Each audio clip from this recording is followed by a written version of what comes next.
You are listening to The Building Code, a podcast by Buildertrend where we talk all things Be sure to stick around to the end of the episode where you can find out how to be a part of the Building Code crew. Let's get it. Hi, everyone. Welcome to The Building Code. I'm very happy to announce that this episode kicks off something we've been working on for quite a while. Shout out producer Danielle, coordinating all this. We had an idea as we were closing out 2020 to do sort of a recap. Obviously, it was a big year for everybody. We had a once-in-a-lifetime pandemic hit us in March, and it affected our business in many, many different ways, but not all the same. And so knowing that we have clients of Buildertrend all over the world, we wanted to get a taste for how COVID affected different businesses in different areas. So we are launching a regional series here of podcasts. Over the next coming weeks, you're going to hear from all corners of America, Canada, even international. We're going to talk to business owners and employees of companies and just hear their story of COVID. We're going to look back, but we're also going to look forward. You know, what are we looking forward to? What are some positive changes that have happened for our business due to the regulations that came down from COVID? So here's our first episode. We have Don from Don Wise Construction. He is out of both Oklahoma and Arkansas, and he's coming to us from his truck, very on brand for contractors. Don, why don't you start us off by hearing a little bit more about your company and what it was like for you when COVID first hit? We were more of a custom home builder, I would say, and did a little bit of renovation stuff, and we would do 4 or 5 specs a year, and we had kind of just started building in these neighborhoods in Arkansas and really went into the spec business, doing anywhere from, we had several that are in the 260 range then we would get up into some that were, $500,000 houses. So right when COVID hits and they shut everybody down and, everybody went into quarantine, we've got 6 houses sitting, and the next thing I know is like nobody's coming around seeing houses, nobody's doing anything, and that was kind of one of the scary things for us, I think, is that we really didn't know what was going to happen or what was going to go on. So, and it went on for probably a month or so. And then even some of our financing people that we dealt with call, hey, don't do anything, shut everything down, let's just see what's going to happen. But after we got past that, man, we've been busier than we've ever been. And I think the biggest challenges that we run into is supply, the supply chain, how much it's changed.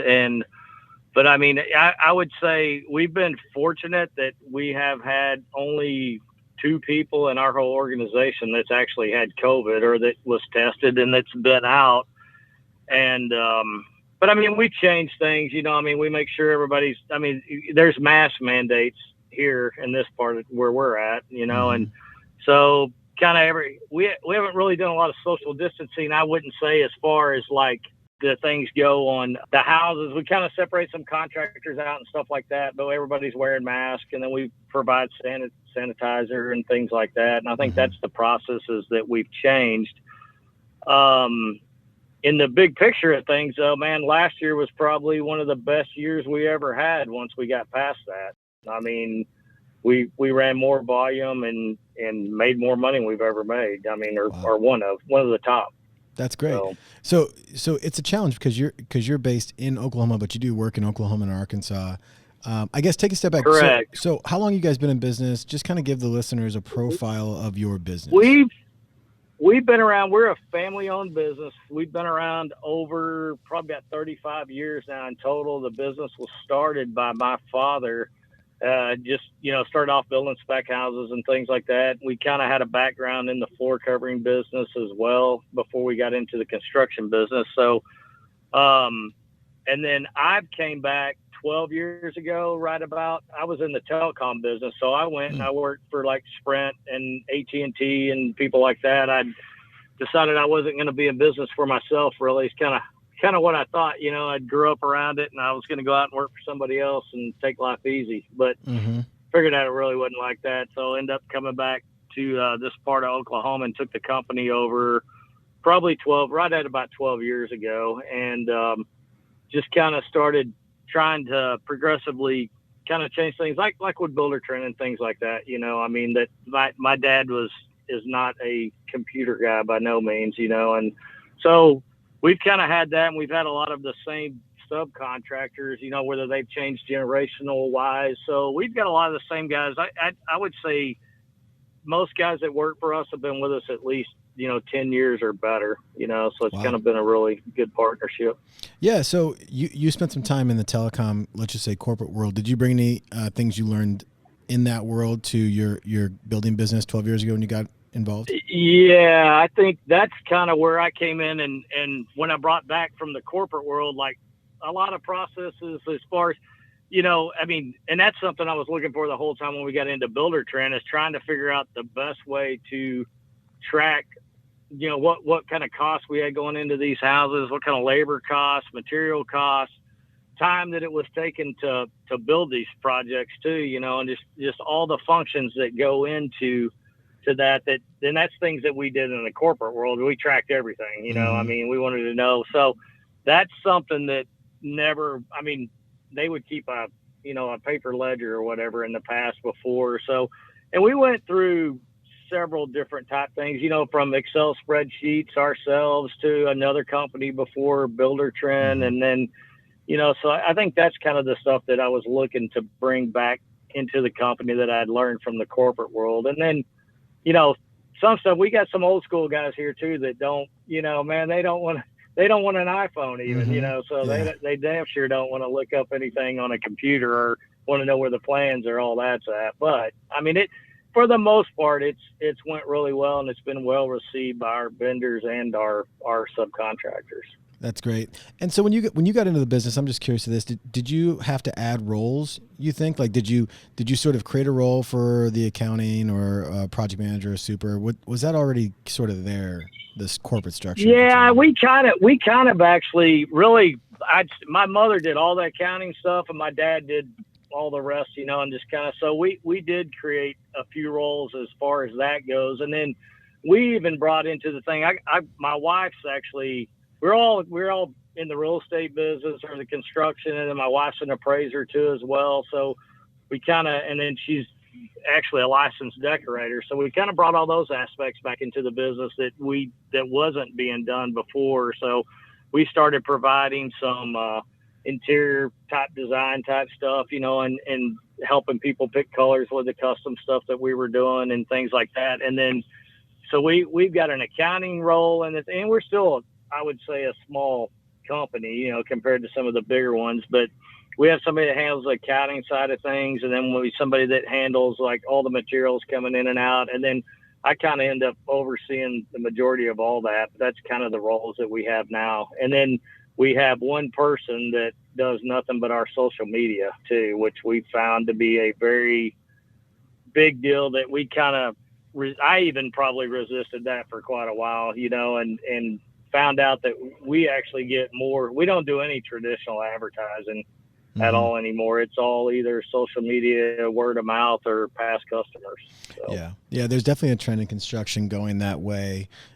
It's a free vehicle, but you still got to spend time and money on the people to actually, drive it. But that being said, right, it's an effective way to market these days. That makes a lot of sense. So I know you had mentioned when COVID hit last March, 2020, some of the issues you had were the spec homes you had, there was just some regulations around people just not being able to go in there and view them. Did you guys turn to anything virtually or through your social media to sort of help solve that? We did. We did end up getting we went into some stuff with like a 360 camera and actually did some virtual tours and stuff like that me and another contractor in town had kind of talked about it. And so we started doing just virtual tours of the houses so people could see them. And we started spreading that around on our social media, and we kind of both worked together. We were both building in the same neighborhood. So that's kind of the avenue we took for probably 3 months while that was all.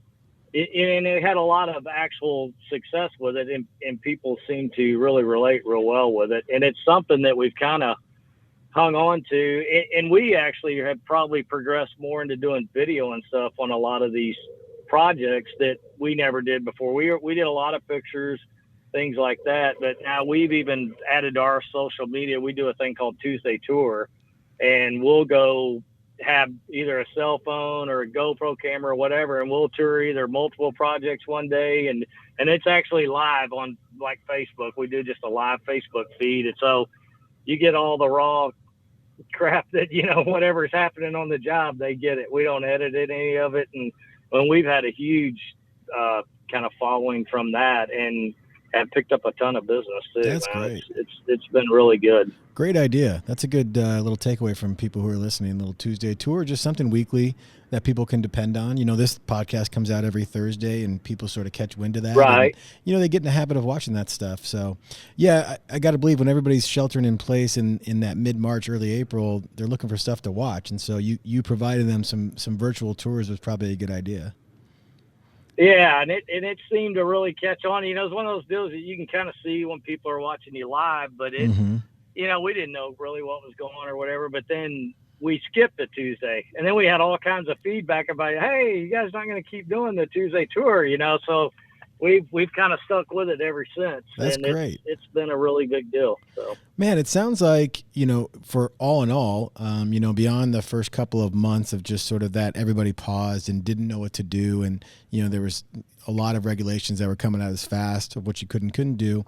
After that, it kind of blew up. And what do you attribute that to? Is that your local area, a lack of inventory out there, or interest rates, or a combination of everything?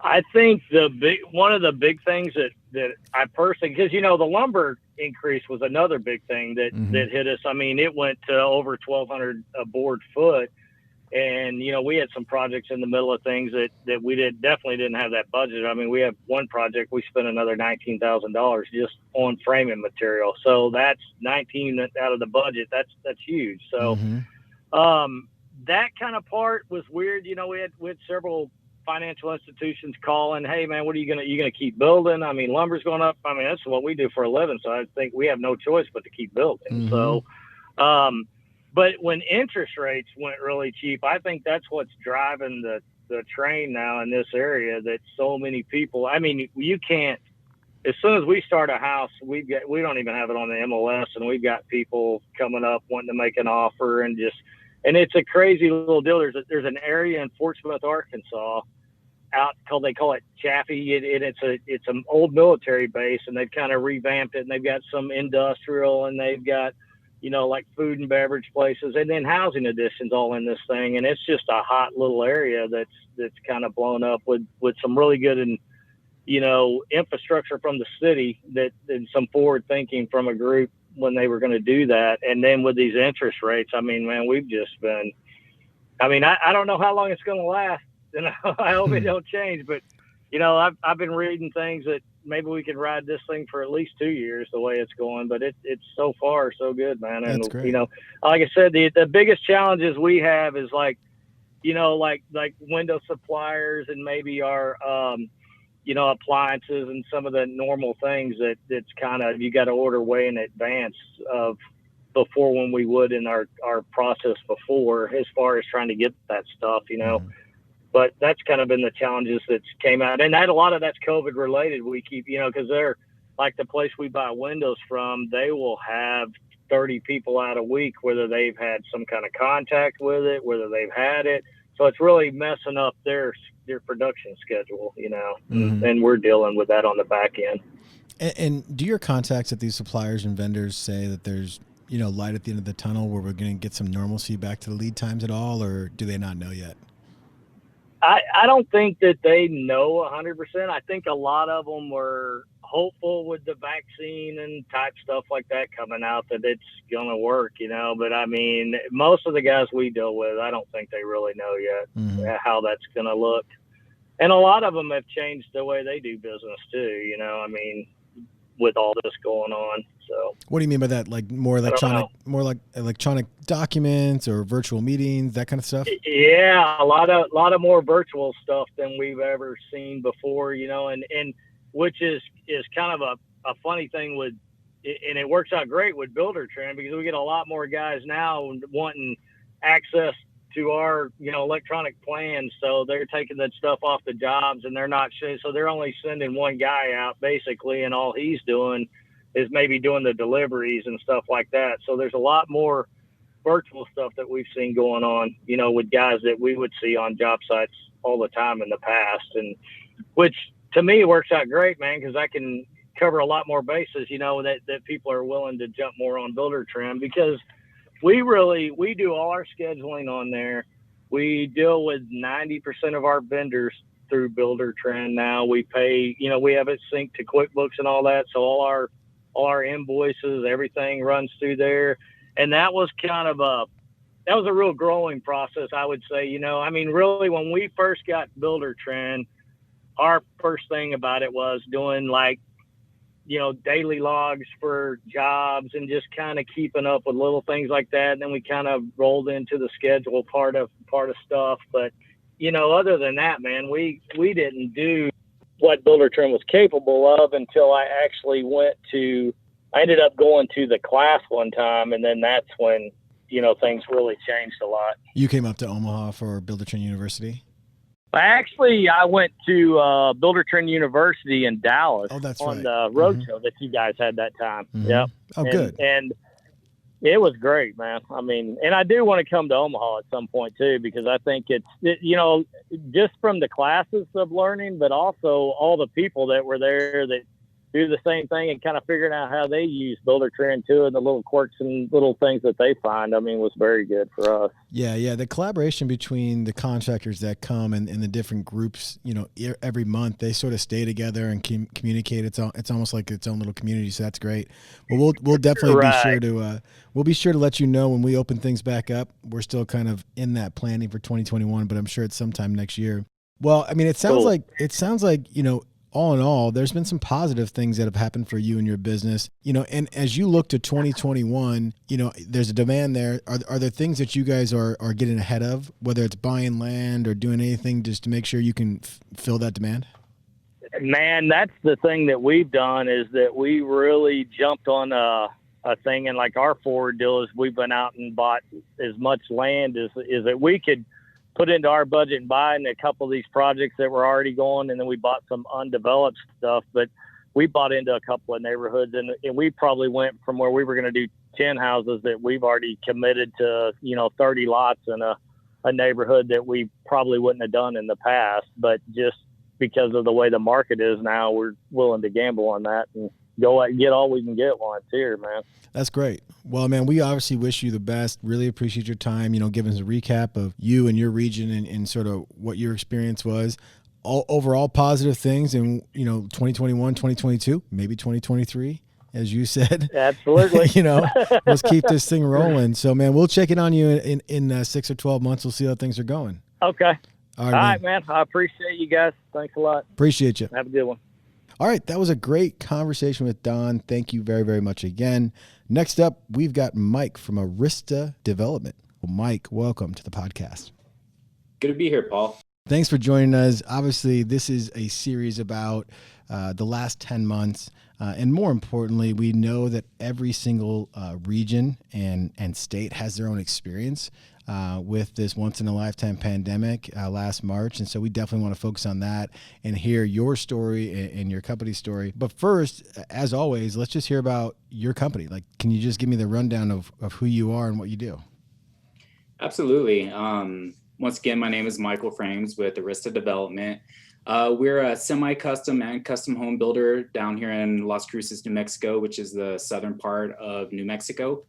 And we primarily build, I would say, maybe around 35 homes a year, ranging anywhere from mid 200s all the way up to $1 million plus, just kind of depending on exactly what we do. We primarily focus on more of the semi-custom realm, and we do get involved with, you know, a couple true customs throughout the year as well, too. Great. And so how long have you guys been in business down there? So opened up Arista Development. It's been a little over 6 years now. So we've had Arista going a little over 6 years. Myself, I've been in construction since, you know, I was a little kid. So kind of grew up around some of the neighbors. They were builders. So, you know, had a broom in my hand, sweeping and cleaning up job sites, and, you know, just always kind of had it in my blood, and ended up after graduating high school, went to Arizona State University and went through their construction engineering program, which was more kind of cut more towards the commercial builder, project engineering, things of that nature. After I graduated, signed on with a pretty big commercial builder, McCarthy Building Companies, and worked with them for several years, and always had it in my blood to kind of run my own business. And, self-employed has always been big in our family, and breaking into the commercial background of building is a little bit harder just due to all the bonding and everything you have to get. And never thought I'd actually move back down to Las Cruces, but came back down here and started working with another custom home builder for a while until it eventually branched out and started up Arista. Yeah, that's interesting. I always curious about people making the leap on their own. Did you and somebody else or a couple different people, gather the capital, the things you needed just to start your own thing, or how'd that come about? Yeah, absolutely. It definitely goes in phases, I would say. A good quote I like to say is, you work for somebody else, kind of learn the ropes, and you get the boat close to the dock before you jump in the ocean, so you have have an idea of what you're doing. But it is a pretty big jump once you fully leave employment with somebody else and go out on your own. So it is a bit nerve-wracking, but once you do that, it's I don't think I could ever go back. So that's great. Good for you. So you guys started about 6 years ago. How many employees do you have now outside the ownership? So we have about 6 to 7 employees. Primarily, we are a project management company, so we do a design build process. So we design our own homes, estimate it, and build it for clients. So our employee staff, we keep ourselves pretty small so we could be kind of limber and move with the current economy and everything. And then we have subcontractors that we work with primarily on a constant basis. So pretty much the subs that we work with, we use project over project. Okay, that's great.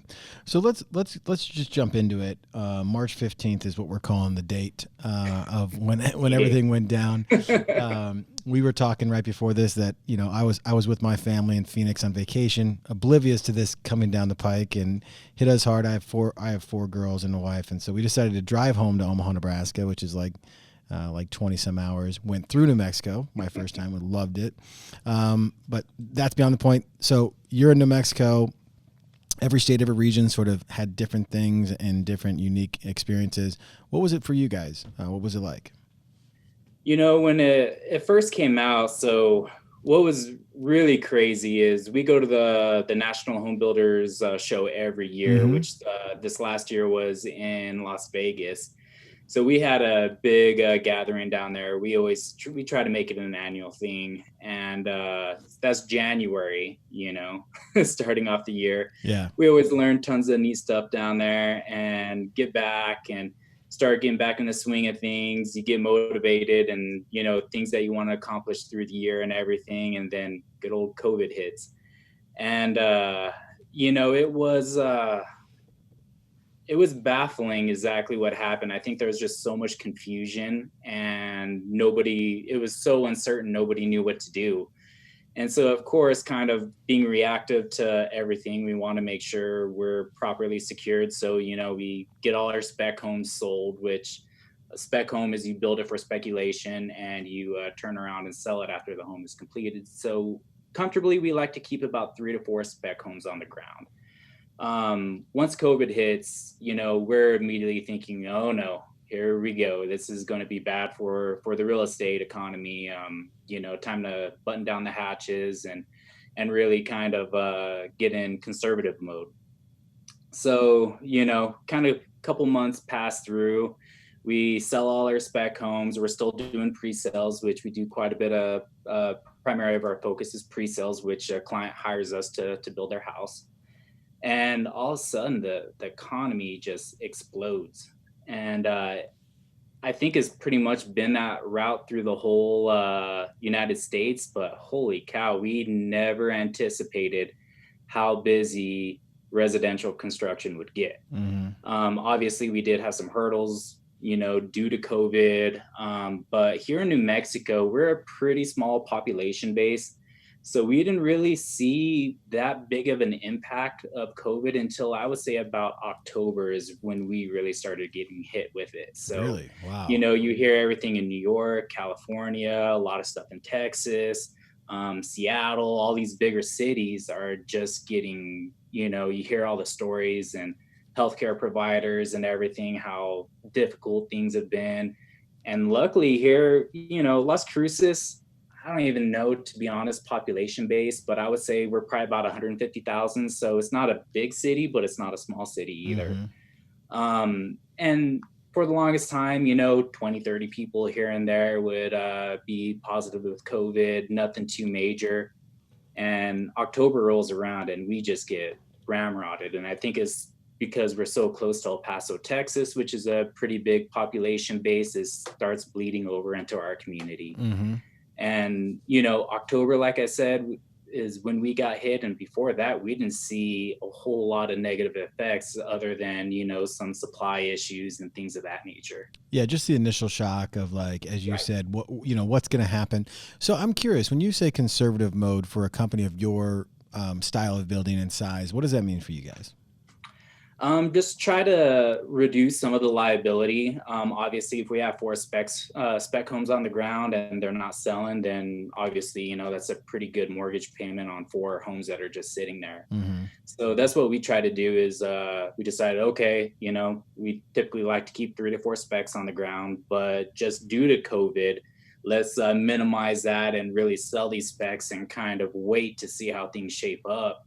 And, looking back, I wish we obviously would have kept building specs and everything. It would have been really nice, but is one of those decisions you have to make. And here in our local economy, residential resale homes are at an all-time low. I think it's typically hovering maybe 250 homes on the market for resale. So, volume. Yeah. There's nothing out there. So I guess, did you guys feel like you took a loss or you didn't get max value for the ones that you did have in the ground? You were just like, we want to sell these things? No, they actually sold really quick. When we made the decision that we weren't going to continue building specs, that we're going to wait to see how the market reacts and see what happens with COVID. Luckily, all the homes sold really quick. I don't think we did have an initial lull when COVID first hit because model homes were shut down.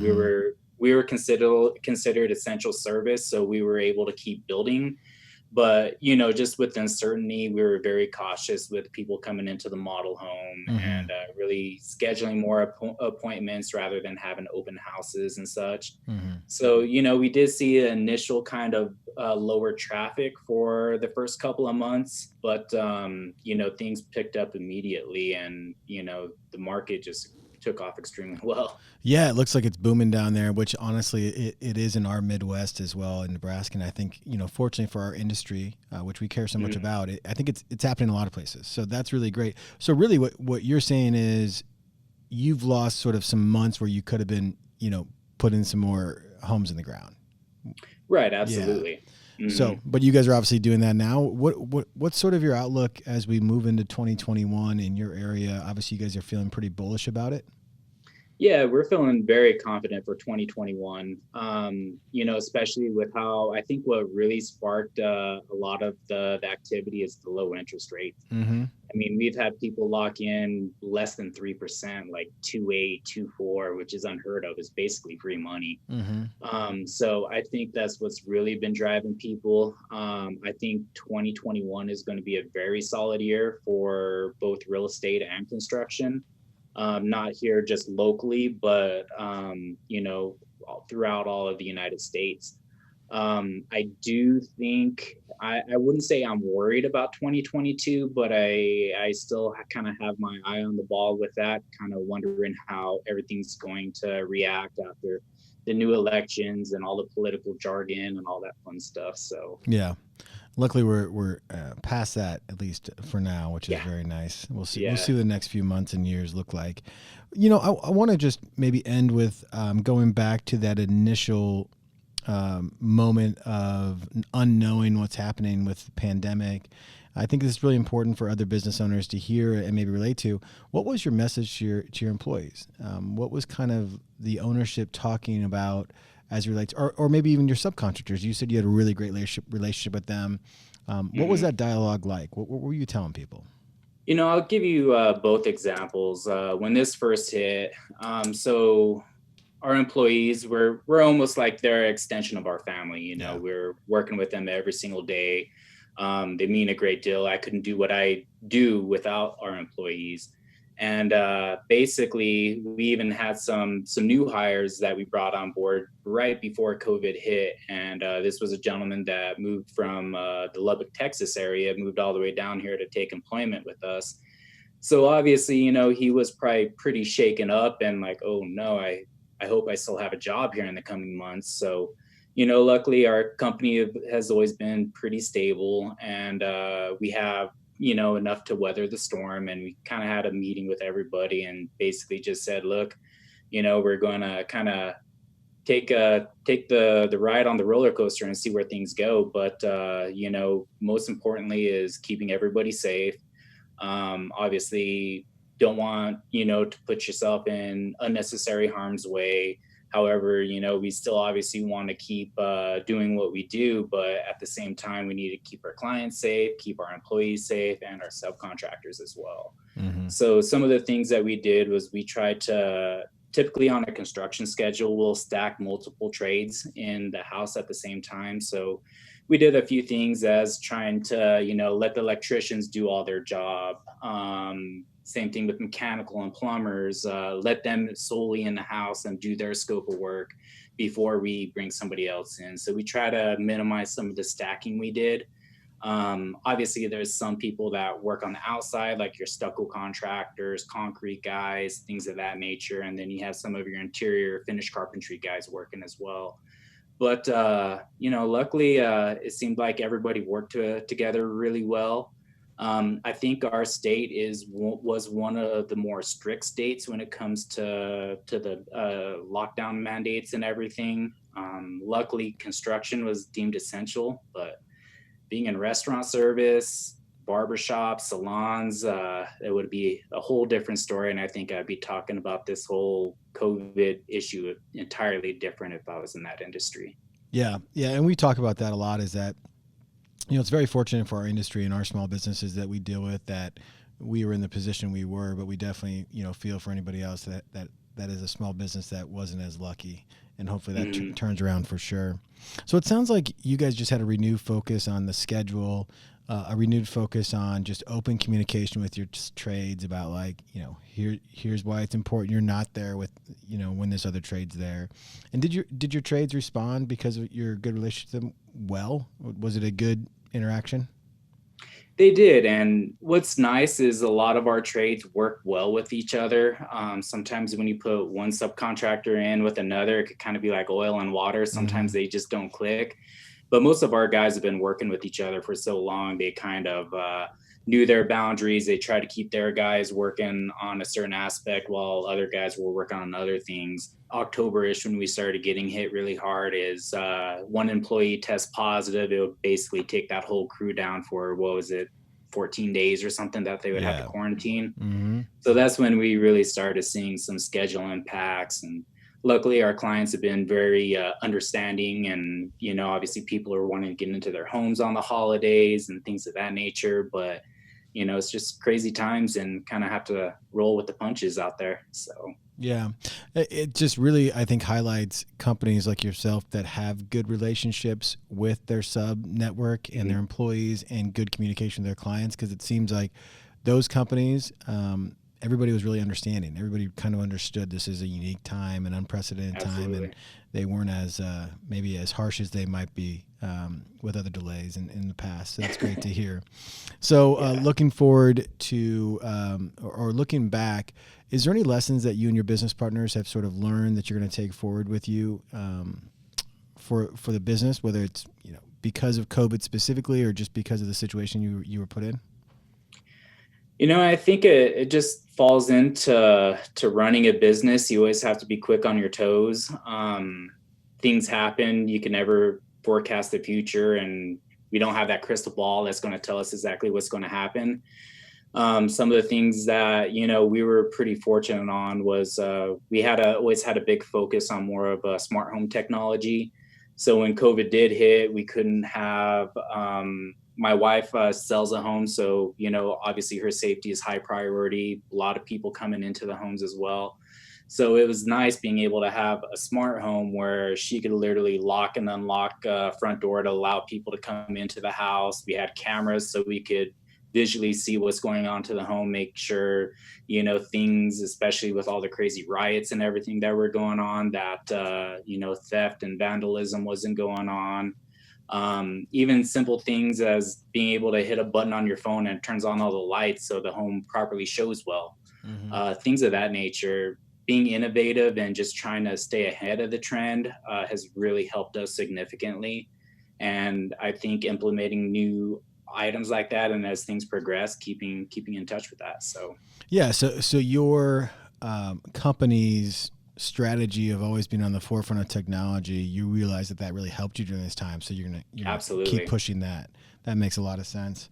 Well, that was great. A couple things, you had mentioned the International Builders Show, which again, that's gone all virtual this year. We missed it as well. We always have a big presence down there, as you probably know.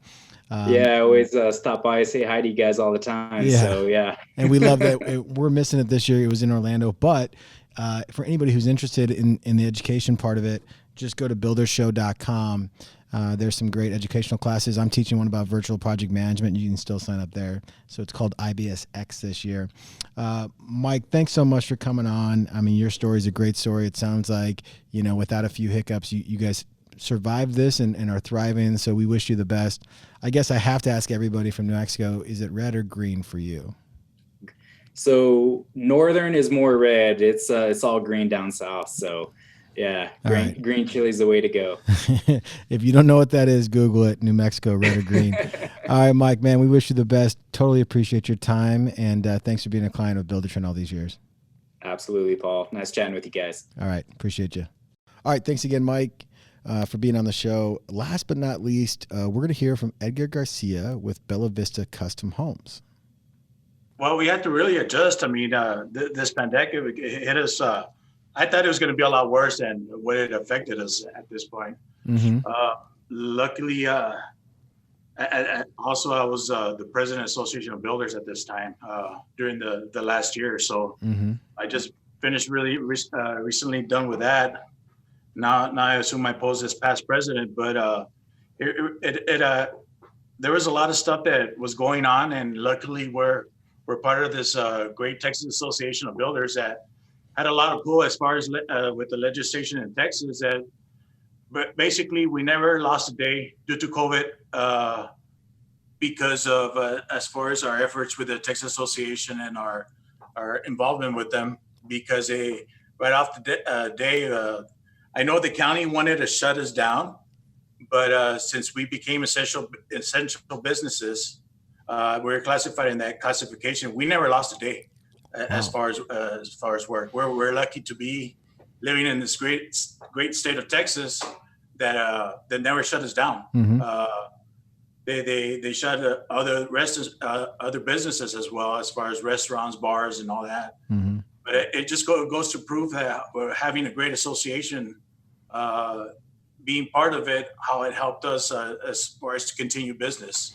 Yeah, that's a really great take that we haven't heard from other companies directly, but they have said that as a whole, the NHAB as a countrywide organization stepped up and helped sort of guide people through a lot of regulations that were coming down, whether it was the PPP loan or it was the just the regulations on the job site, social distancing, things like that. But then locally, you're saying that your Texas Association of Builders, right? TAB? At the state level. Yeah, at the state level.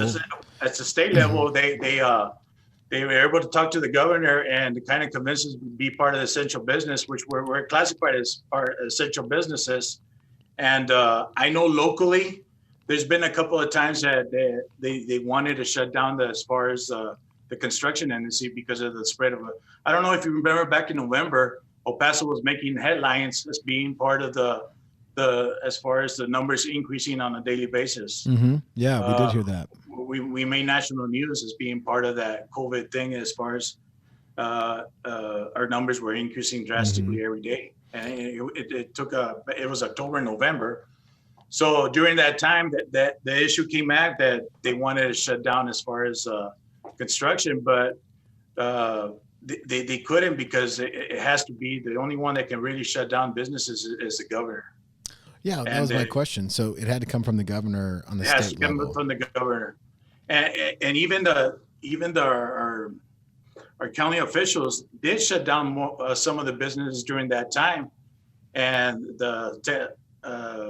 the state had to file a lawsuit for them to open up the businesses as well. So it's been one of those things that, I don't know, for some reason, that the county wanted the county, not the city so much, but the county wanted and here, as far as Texas, the county overrides the city, because we live in right as we build Bay Vista builds in the county as well as in the city, and the county has overrules whatever the regulations in the city as well. You know, what I think is funny is that everybody had to get a quick education on like their local, state, and federal government with this whole thing, because, you know, it really didn't matter all that much, city, county, and state, and even federal, you know, to the everyday person. But when COVID came down and you're getting different rules from all four of those government entities, you had to kind of figure out who had the say for everything, right? Exactly. And that's one of the things, as far as being the president association, we had to address all these issues with as far as the county and the city, and try to work with them to come up with a solution for us not to shut down.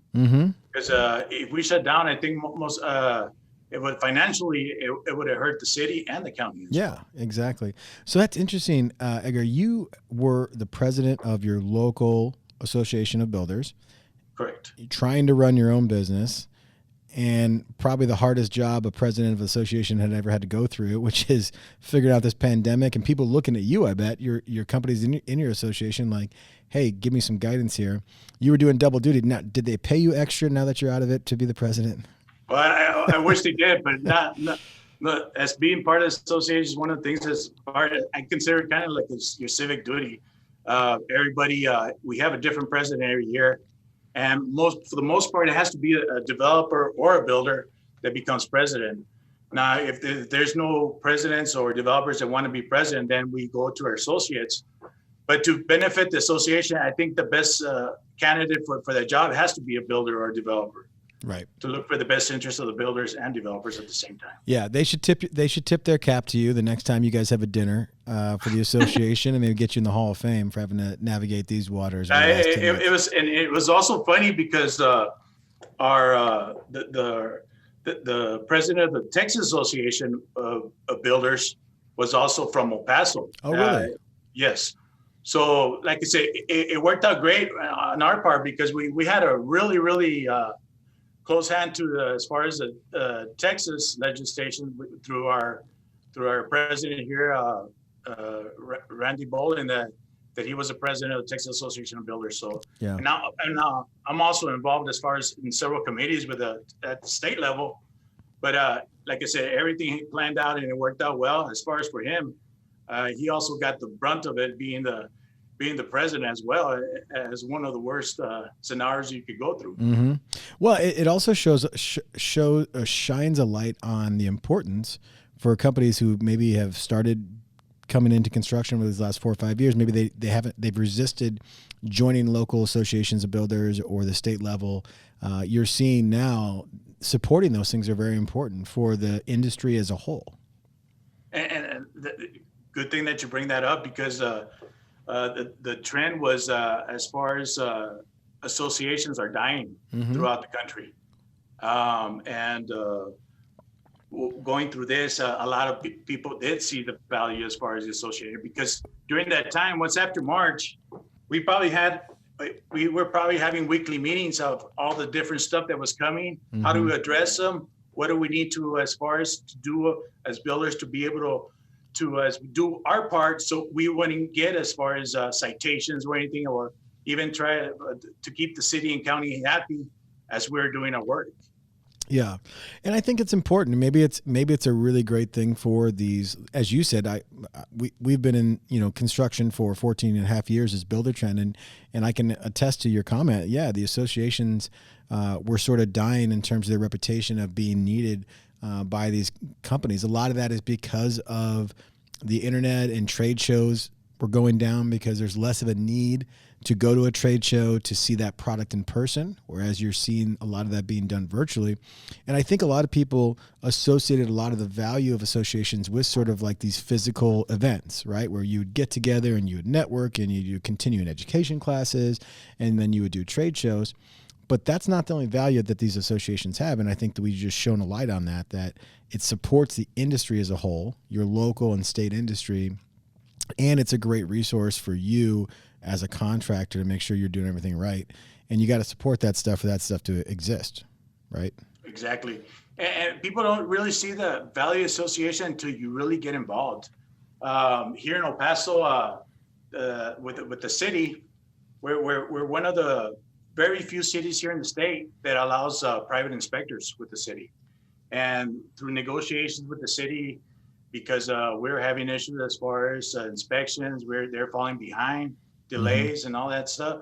So they actually there's a company here in El Paso that does as far as inspections for the city. And it's a private company. What I do is I don't have to, when I submit a permit, I just take it to them. They take care of as far as all the legwork, as far as filing the permit.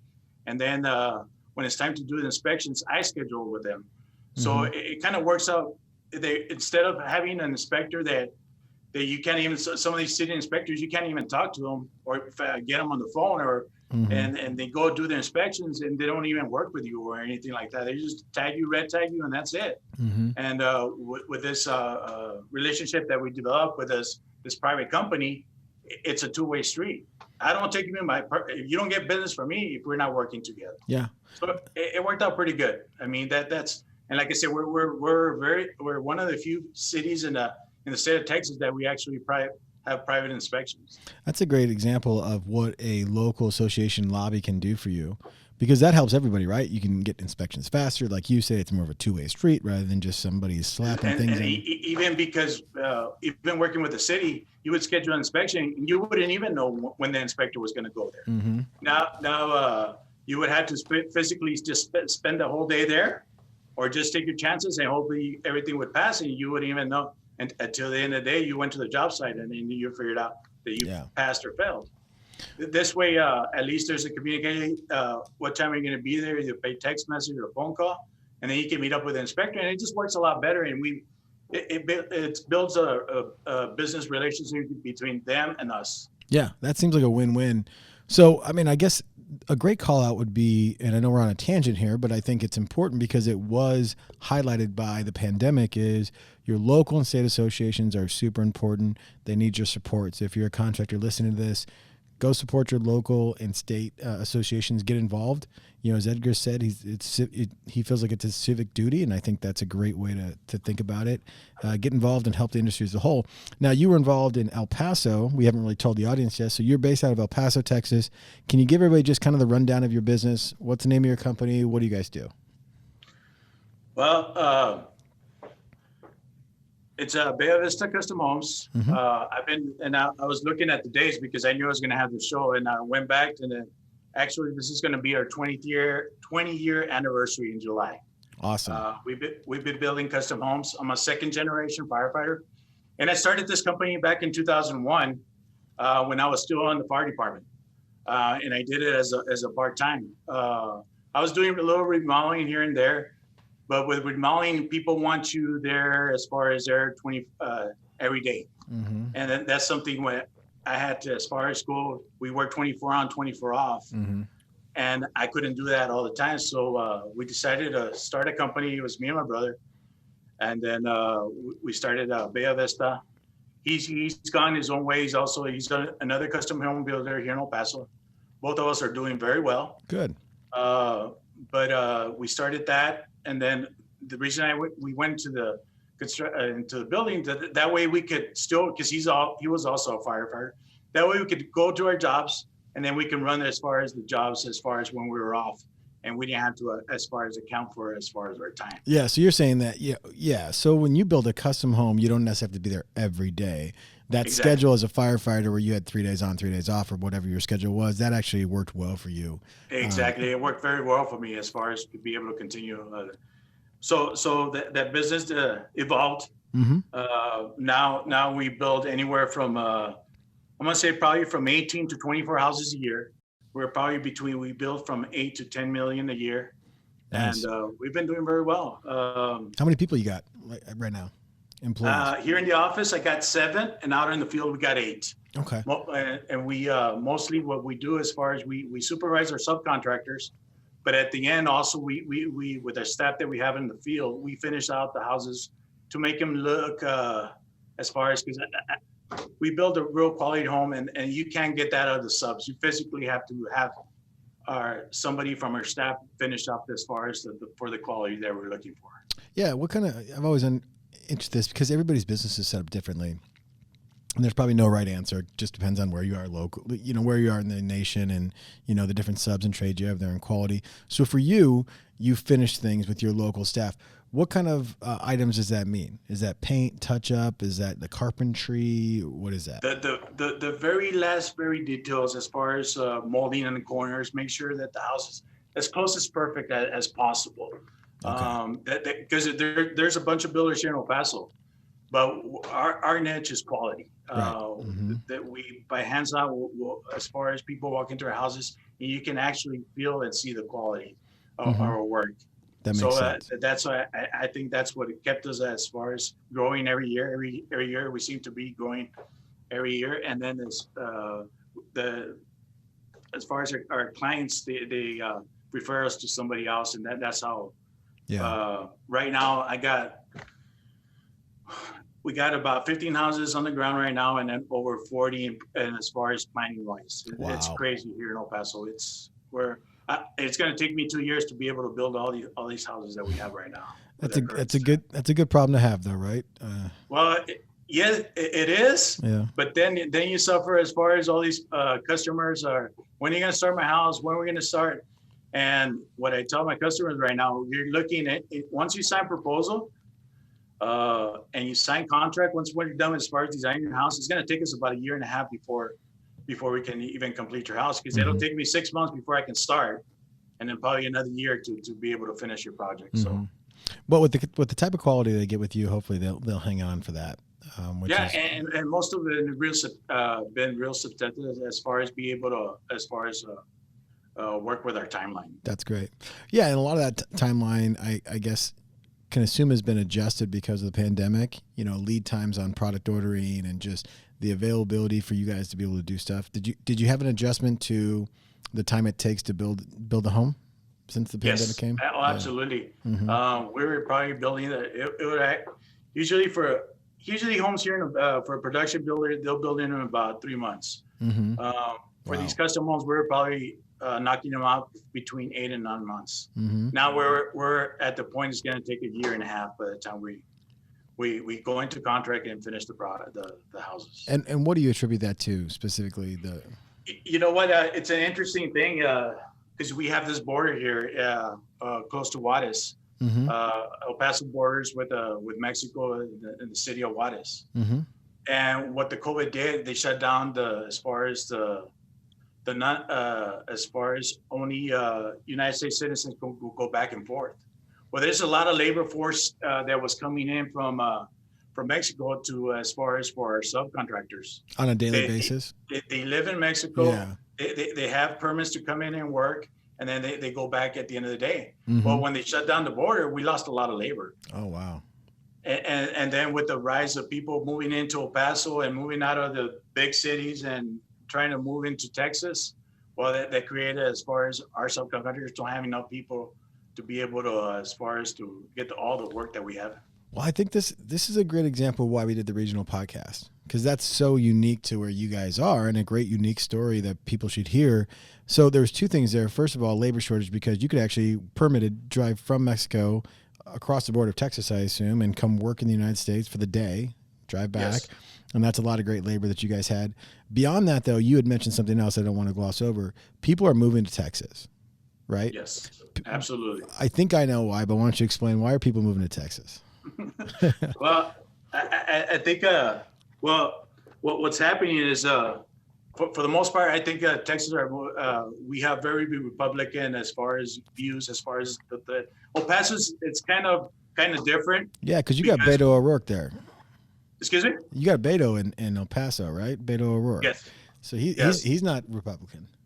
No, he's not Republican. And as far as there's a lot of Democratic, as far as El Paso is considered a Democratic city. Mm-hmm. But the rest of it, we take advantage as far as all the Republicans, as far as what they enact and stuff like that. So we take advantage of that. But what's happening now, people have, as far as like I said, we never shut down, and that has to be part of it, as far as all the views, as far as Texas has. Mm-hmm. But what's happening, a lot of people from California, we see a lot of people. There's been a lot of people moving over from California, Mm-hmm. and they have. Which is fine, because they have lots of money to spend. Mm-hmm. Our building has gone up as far as price and stuff like that. Mm-hmm. But then we suffer the consequences. What's going to happen when all these people start moving in and starts maybe turn Texas to a blue state? Because that almost happened.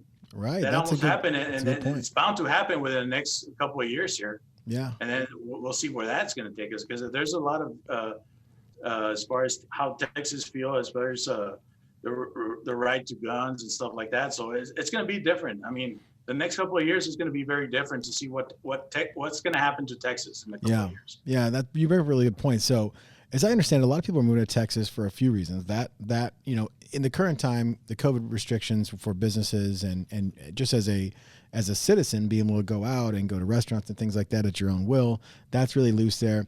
But I think in general, people because of the pandemic can now work and live anywhere they want. The businesses have gone remote and may stay that way, and you can work virtually. So you might look at yourself as, why am I in this 800 square foot apartment in New York, or this 900 square foot house in California that cost me $700,000, when I can actually sell that, go to Texas where there's no income tax, and I can buy something for half the price, twice as big, and probably 3 times the quality, right? That's kind of what's happening. And that's what's happening. Yeah. That's really what's happening. You have any room for me down there? There's Texas. I'll tell you what, Texas is a big state, so there's plenty of room for. That's for the lots other of thing. people still. It's plenty of room. Still, yeah. Well, that's good for you guys, but again, yeah, on a macro level, you're looking at like what's that going to do to the color of the state? We'll leave politics out of it. It's been good for you guys right now. So let's just circle back to the COVID, right? As somebody with about 15 employees, because you said 7 in the office, 8 in the field, or something like that, as a business owner, when COVID was happening, what were you thinking about your staff and how you wanted to communicate to them? Can you just kind of take me through that as the owner of the business, how you were thinking about that? well, it was we would never expect what happened as far as everything going up, and as far as our sales almost tripled in a 1 year period. And then having to, as far as we're going to be able to, because like I said, the city was trying to close us down. Mm-hmm. We closed it, and we started losing. As far as my employees aren't able to work, they're not able to feed their families, and it just starts a big chain reaction. Mm-hmm. As far as, and that was on my mind. Am I going to lose my business? And that's something that you worked for 20 years to be able to get to this level, and then all of a sudden wake up on March and say, you know what, this is going on, and you hear parts around the country that were closing down. Mm-hmm. Then you start saying, well, what's going to happen and what we're going to do, and like I said, good thing I had a bunch of as far as being the president, Mm-hmm. and we were I was able to talk to other other builders, and we were able to come with the solutions and adapt. The only thing you have to do is adapt and overcome.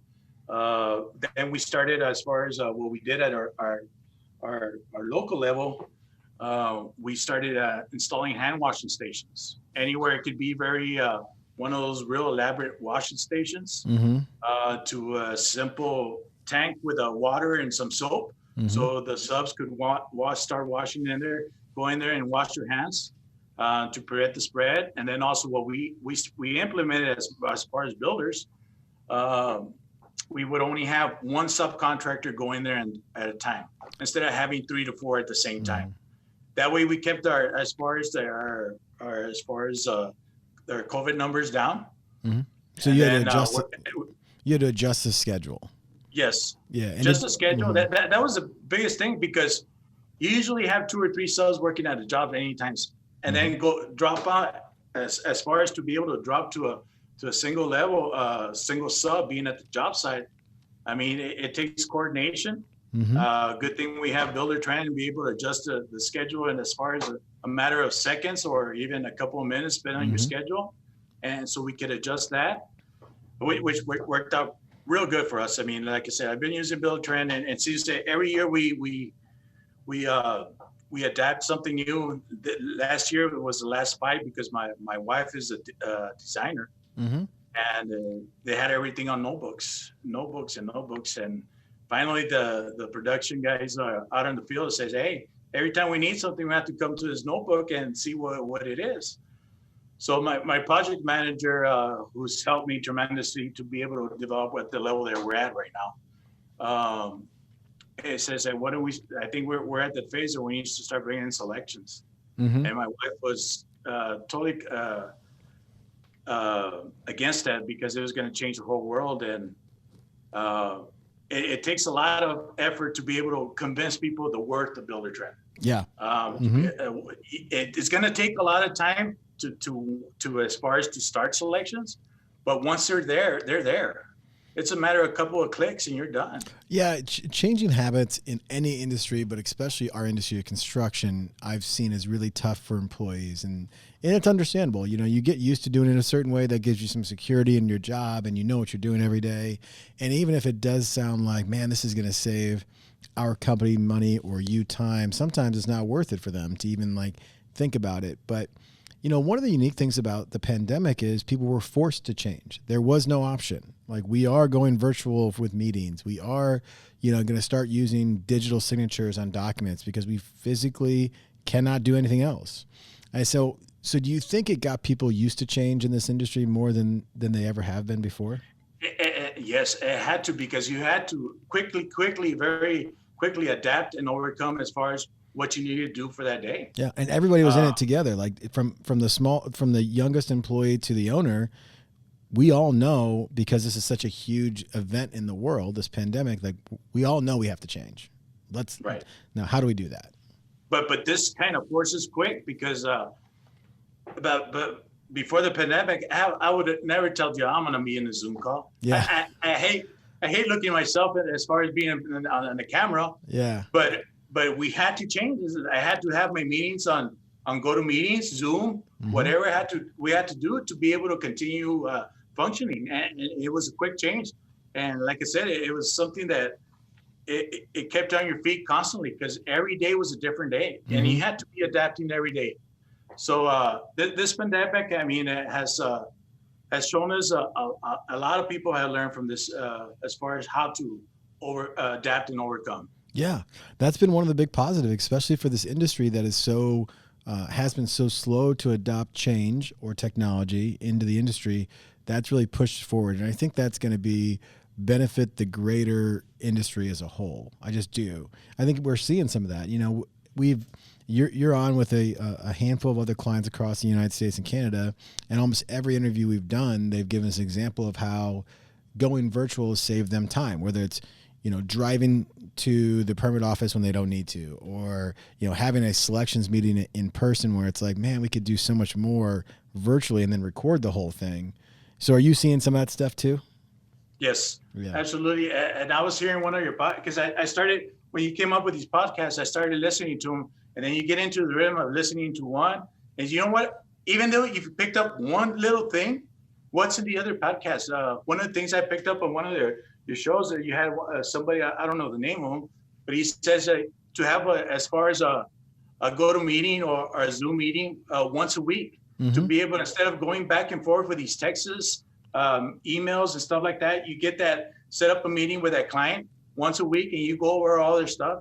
And we started implementing it, and I think it's working out pretty good. That's great. Yeah, because people like, I think we just talked about that. But yeah, so like the clients expect it, so they can save their questions for the Zoom meeting. Exactly. They don't have to incessantly answer. And then you can record the Zoom meeting and send it to them and say, hey, if you forget anything, you can call, but maybe you should just check the tape, No, absolutely. That's great. So looking into 2021, it sounds like you guys are going gangbusters, which I think is great for you. Very, very happy for you guys. Are you looking to add, sort of what are you looking at from the owner's perspective? Are you looking to add bodies on the team? Are you looking for land in the area? Or what are you looking at over the next couple of years? Well, I wish I could get bodies, but like a good company, you got to surround yourself with very good people. And that pool seems to be shrinking every year. It's hard to find that good worker that's willing to stick it out with you. That worker needs to put in the extra hours to be able to. As a business owner, I come in here sometimes at 5 o'clock in the morning, and I don't leave till 7 or 8 o'clock at night. But that's what kind of business owner needs, that kind of drive to be able to succeed. But at the same time, there's very limited people that are willing to do that. And that's I think that's going to be the hardest thing, to be able to, as far as, because he sees that everybody has a phone and everybody wants to be a millionaire with that phone. But it doesn't work that way. It takes hard work and dedication to be able to get where you're at. Well, hey, people are migrating to Texas. So if you're listening to this right now and you live in any state in the United States and you want to work your tail off for Edgar and Bella Vista, give them a call, right? Yeah, absolutely. We're looking for good people that want to work. Yeah. And as far as to be able to grow the company. In all seriousness, that labor shortage is an issue, and that we talk with everybody about that, all my friends in construction. And I think, tying it back to what we talked about at the beginning, a local association, a national association, that could be a really good initiative for them. And I think most of them have that. Well, and when you take out, as here in Texas, because we've been fighting this for the last year, when you have your as far as your master electrician, your master plumber, their average age is already 74. Yeah. And that they're not being replaced. That's the biggest. People are not wanting into. We're trying to see it Burley again. As far as high school, at the state level, we've been trying to get these schools to start teaching the trades again, because that's what we need. What we lack of, like I said, a master plumber, the average age in the state of Texas is 74 years old. You're looking with another 5-10 years, we're going to be in a crisis. Yeah, that's exactly right. We had a guest a couple times, Brandon from the Iowa Skilled Trades. They're next door to us here in Nebraska in the Midwest, and he said the exact same thing: is that this average age of some of these, like, dirt workers or electricians or plumbers or HVAC guys, they're ready to retire. Exactly. And who's coming up through the ranks to replace them? And by the way, you can make a killing doing that stuff. Exactly. It's not like the blue. It's going to be a very limited amount of people that have those as far as trades, and we're going to be hurting. They say probably within the next 10 years, you're going to see probably the small builders that you're going to probably lose 50% of the small builders. Yeah. The only ones that are going to be able to survive are the big production builders that build thousands of homes, because they're the ones that have the deep pockets, and they're going to be able to pay more as far as for their services. Or they just bring it in house, do it themselves. Yeah. Exactly. Yeah. Well, hey, let's keep fighting for the small builders, because we love them here at Buildertrend. I think I can speak to everybody on our team. It sounds like you did a great job with your local association. So again, you should be in the Hall of Fame in my book. And when you guys have those awards dinners down in El Paso, shoot me a note. Maybe I'll come down there and have a beer with you. Absolutely. Well, glad to have you over here. All right, Edgar, I'm going to let you go. If you want to learn more about Edgar and his business, Bella Vista Custom Homes, you can check him out at bellavistacustomhomes.com. I'm on there right now. Some amazing pictures of the quality that Edgar referred to. And then check him out on Instagram, Bella Vista Custom Homes. Thank you again. Really appreciate the recap of last year. Sounds like 2021 and 2022 are going to be killer for you. That's amazing, and we wish you the best, man. Appreciate it. Thanks for having me on the show. Appreciate you. Have a good one. Thank you again for tuning in to this episode of The Building Code. Make sure you subscribe and like wherever you listen to podcasts. Also, head out to Facebook and join the Building Code crew. And finally, drop me a line at podcast@buildertrend.com. We want to hear from you, suggestions on guests or topics, anything. Thanks so much for joining and appreciate you.